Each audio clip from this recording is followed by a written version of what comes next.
Hi everybody, I hope you're all doing well at home. I know it can be boring and frustrating to be stuck at home, but I've made this lesson as a video for you to hopefully brighten up your day a little bit and give you something fun to do until we see each other again.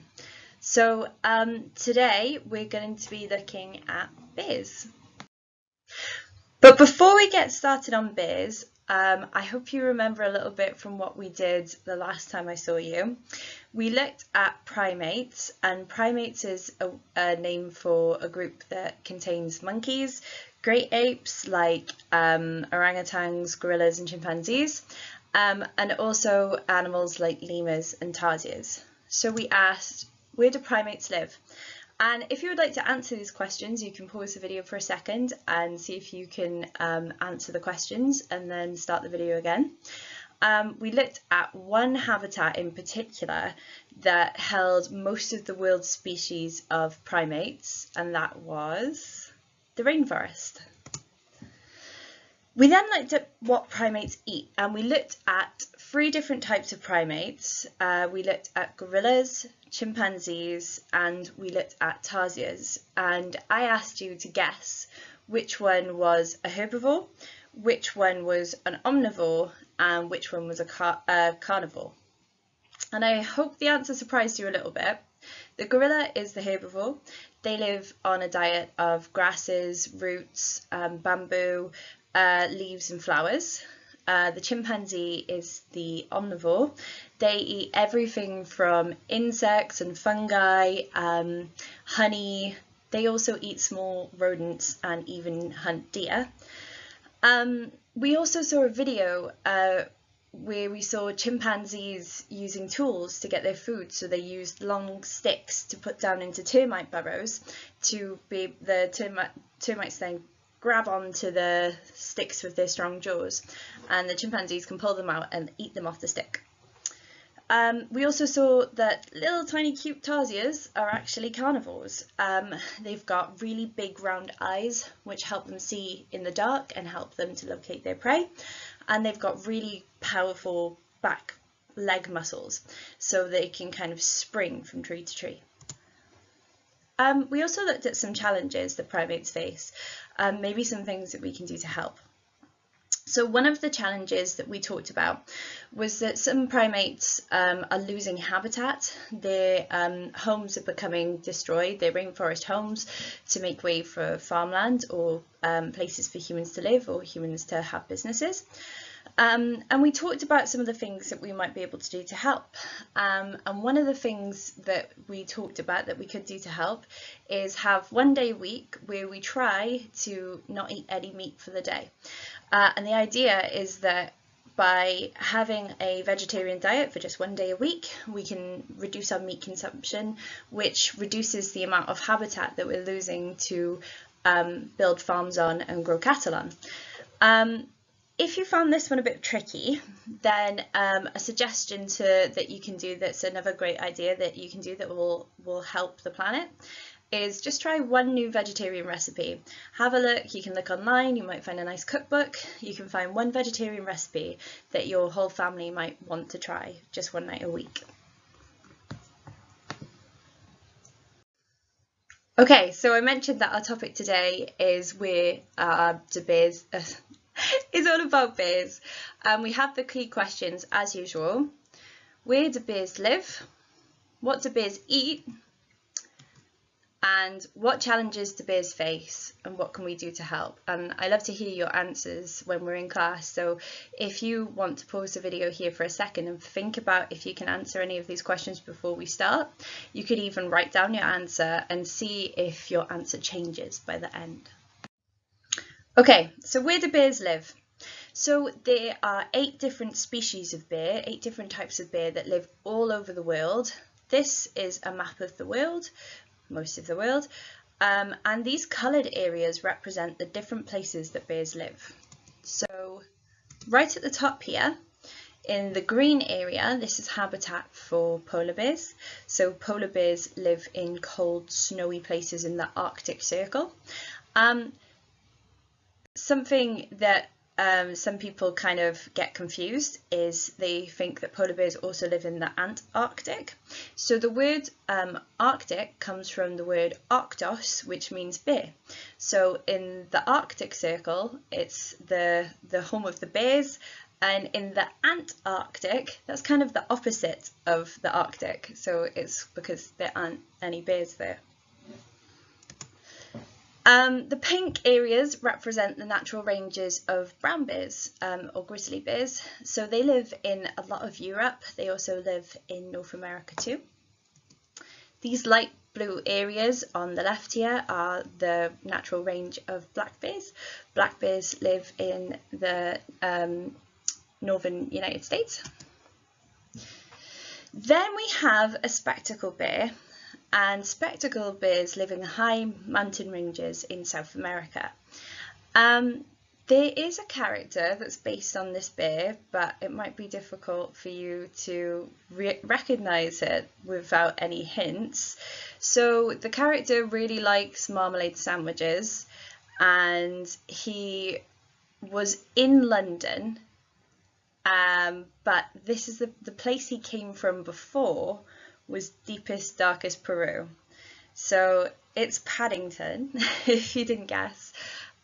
So Paddington was a spectacled bear.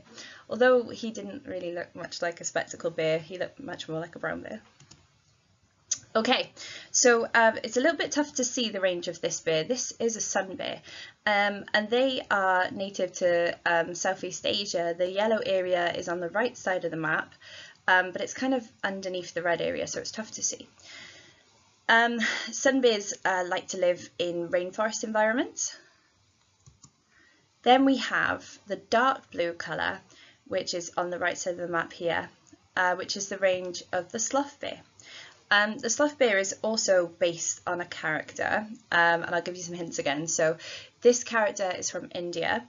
He's got a friend called Bagheera. He's also got a friend called Mowgli. And if you didn't guess it, it's Baloo from the Jungle Book. So we know Baloo is a really lazy bear, and so that kind of makes sense that this is a sloth bear, because sloth is kind of another word for lazy.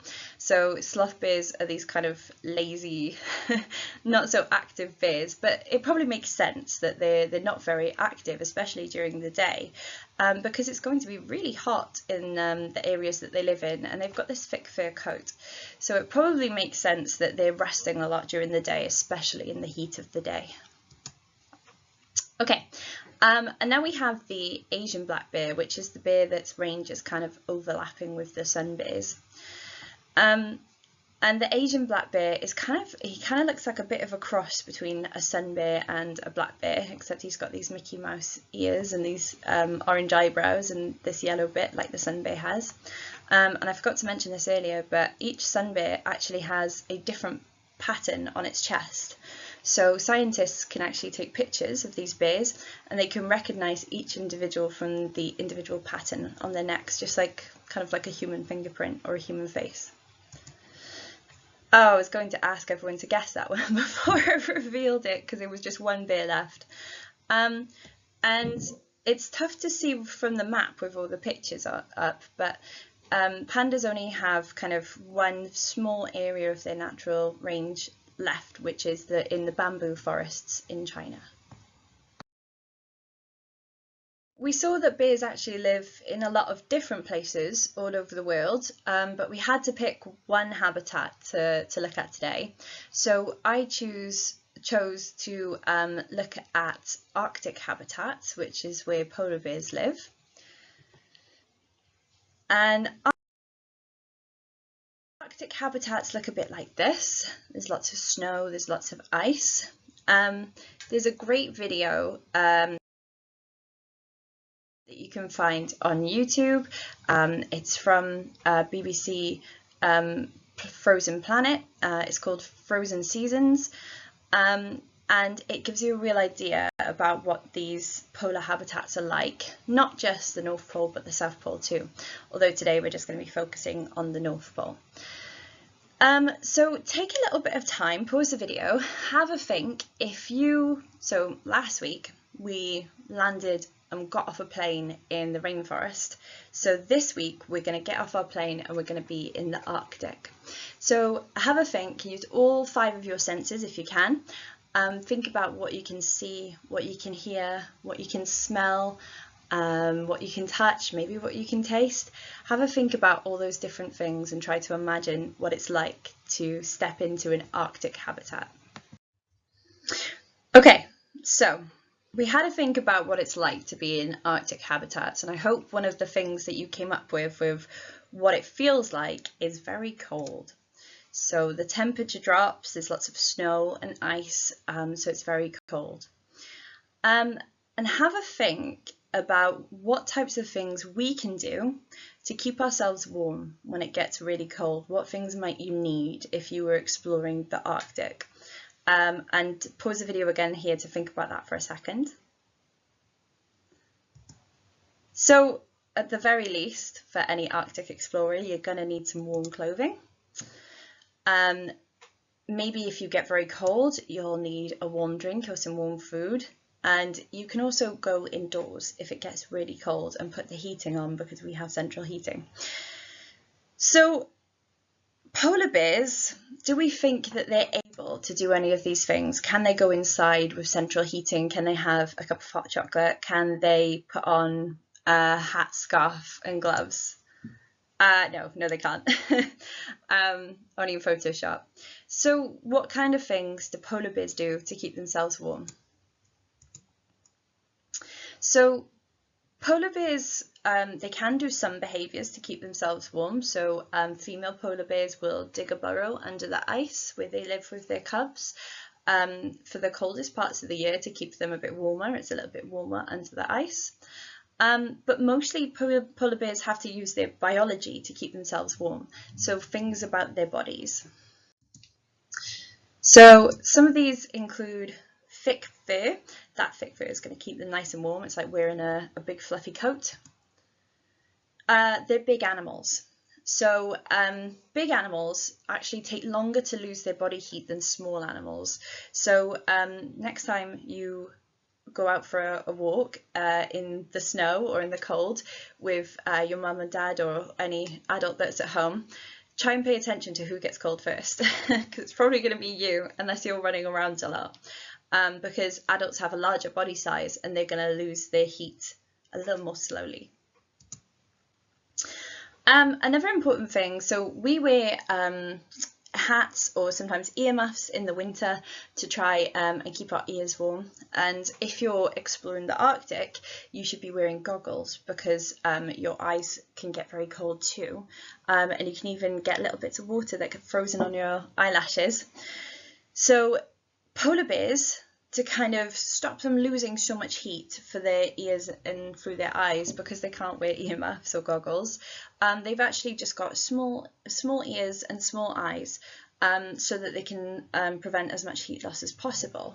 But their ears and their eyes can't be too small because they still need to be able to hear and look for prey and potentially look out for any potential threats. So they have to kind of have a trade-off between whether they lose a lot of heat through their ears or whether their ears are effective at helping them listen for prey or any threats. And the same for their eyes. Okay. And then the last thing that polar bears have, and the subject of our experiment today, is blubber. So pause the video here and have a think about what you think blubber is. So blubber is just fat, basically. It's a thick layer of fat underneath the skin and the fur of an animal. So how does fat keep us warm?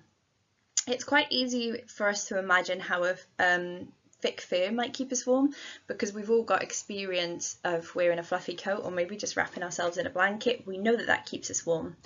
But I'm sure most of us haven't tried covering ourselves in a thick layer of fat to try and keep warm. But that's exactly what I'm going to ask you to do today. Okay, for this experiment, don't worry, you don't need to cover yourself in blubber and go roll around in the snow. All you're going to need is a bucket of ice water or a little bowl of ice water. You're going to need some fat. So for this, you can even use lard, which lard is probably the closest thing that we can get to blubber because it's actually made with animal fat. Or if you're a vegetarian or don't want to use animal fat for any other reason, you can use something like this baking block, which is made with vegetable oil. You'll also, ideally, but you can do it without gloves, you'll also need some gloves. And something to time yourself with. And that can just be a phone or an iPad or whatever you have, or a stopwatch. And what you're going to do, first thing you're going to do is you're going to put your hand without a glove on it into the ice water and just time how long you can keep it in. So 1 minute is really good if you can do 1 minute, and anything over that is very, very good. It is very cold, and sometimes it kind of stings, but don't worry, it's not gonna hurt your hand or anything. Your hand might get red and like maybe a little bit swollen, but that's just the blood rushing to your hand to try and help to warm your hand back up. Okay, once you've timed how long you can keep it in the water with nothing, write that time down. You can write that in your booklet if you have it, or just on a piece of paper, that's fine too. And then we're going to put on one rubber glove. You'll probably need a helper to help you. And they're going to cover your hand in the fat, the blubber. So we can kind of think of the glove as like the skin of the animal, and then we're going to put the blubber on top. Now we're going to repeat the experiment, now using your blubbery hand. Put that in the ice water. Time yourself again to see if you can keep your hand in for the same amount of time or longer, or maybe you can't keep it in as long. So once you've completed this experiment, write your second time down and then have a think. When you put your hand with the blubber on it in the ice water, how did it feel? Which time was longer? And why do you think this is? So have a think about those answers, pause the video for a second, and then we'll carry on. Okay, so the first question we looked at was, where do bears live? So we found that bears pretty much live all over the world, apart from Antarctica, and we focused on the habitat for polar bears, which was these Arctic habitats. So our next question is, what do bears eat? You can pause the video again if you'd like to answer that before we get started. And think back to last week when we talked about what is a herbivore, what is a carnivore, and what is an omnivore. So herbivores are animals that just eat plants, carnivores are animals that just eat meat, and then omnivores eat meat and plants. So the first bear we're going to look at is a panda. Pause the video here to give your guess to what pandas eat and whether they are a herbivore, an omnivore, or a carnivore. Okay, so I hope you have had a chance to guess. Pandas, most of their diet is bamboo, but they actually also sometimes eat small rodents and eggs if they can get them. So most of us kind of think of pandas as herbivores, but actually they're omnivores.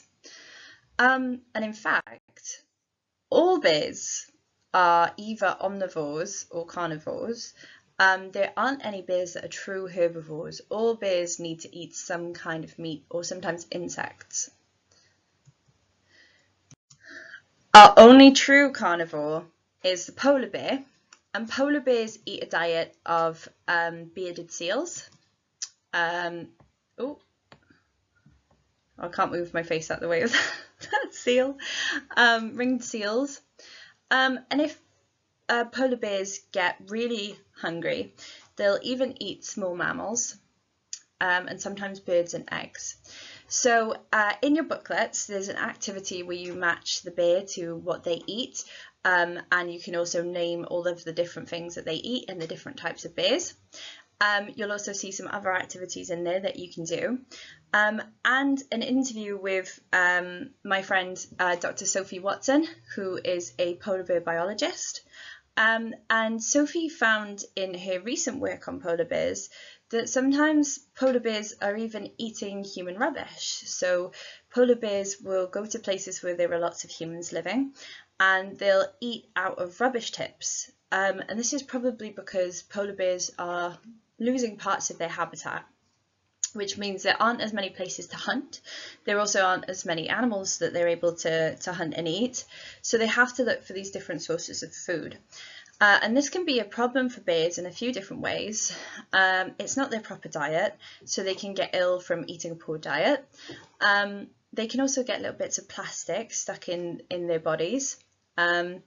And they can also become sick from being in contact with different types of illnesses and bacteria that might be found in human rubbish that they might not necessarily come into contact with in the wild. So you can read a full interview with Sophie in your booklet, but I really like this quote from Sophie and I wanted to put it in. Sophie says that polar bears are found all around the Arctic Circle in many different countries. Working with polar bears means that I get to meet so many different people with lots of different cultures, and what brings us all together is protecting these bears. But if you want to read more about Sophie's work with bears, you'll find that in your booklets. Okay, so we've looked at where bears live, we've looked at what bears eat. So finally, what challenges do bears face and what can we do to help?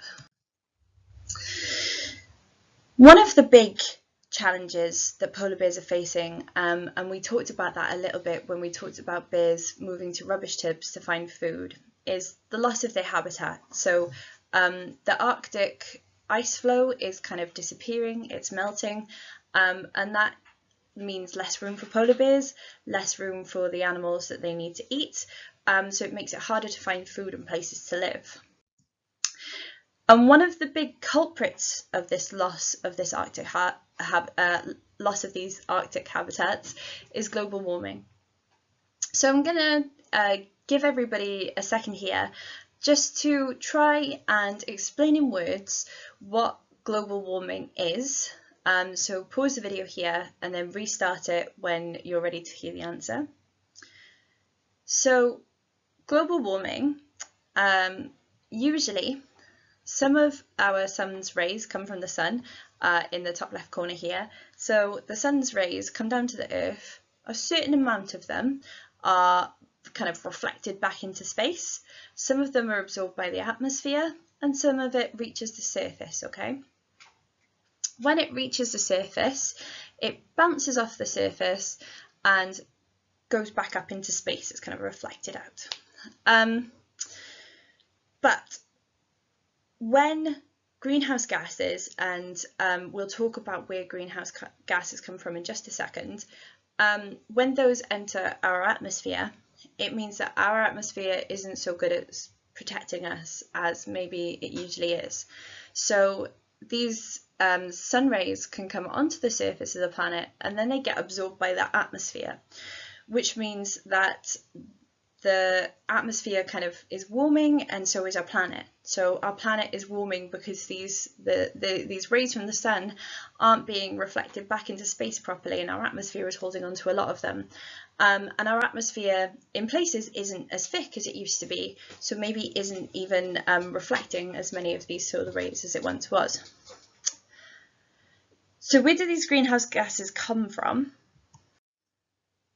Have a think about it. See if you can think of any places that atmospheric pollution or greenhouse gases might come from, and see if we came up with any of the same answers.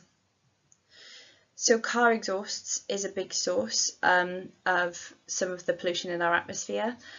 Factories as well. So we use factories to make almost all of the products that we use.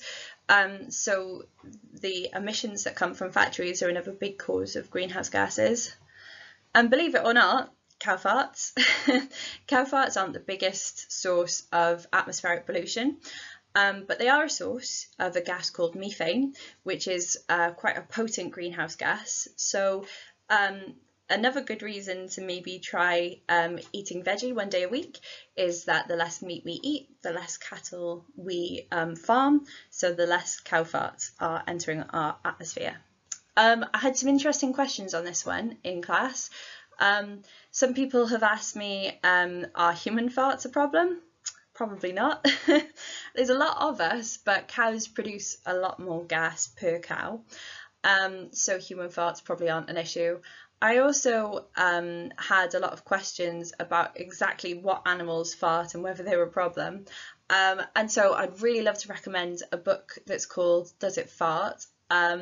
It's a really interesting science book which gives you facts about which animals fart, which ones don't, and lots of other interesting facts as well, so definitely check that out. That's one for the Christmas list.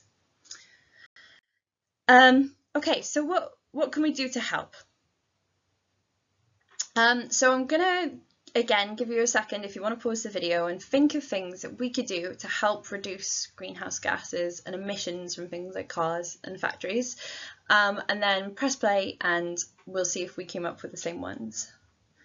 So some of the ideas I came up with were you could walk to school or cycle or scooter, or somebody said pogo stick as well. You can pogo stick if you want. It might take you a while though. But any mode of transport, public transport is a good one though. Any mode of transport to school that isn't a car is a good option. If you do need to take a car to school, you could also see if anyone else who lives near you in your school would also like to a lift to school, and see if you can share a car rather than use more than one car for all of you. Reusable bottles are another good way. So we saw that factories produce a lot of emissions, so when we're making these single-use bottles, that's putting a lot of pollutants into our atmosphere. Also, if we throw away the plastic bottles when we finished using them, that can also be a source of plastic pollution. So that makes reusable bottles a really great idea. If you haven't got a reusable bottle, you could always reuse a plastic bottle. So when you finish your water that you've bought from the shop, you could always just put more water from the tap in that bottle. So if you're finished with a plastic bottle, you can't reuse it anymore, you could also recycle it.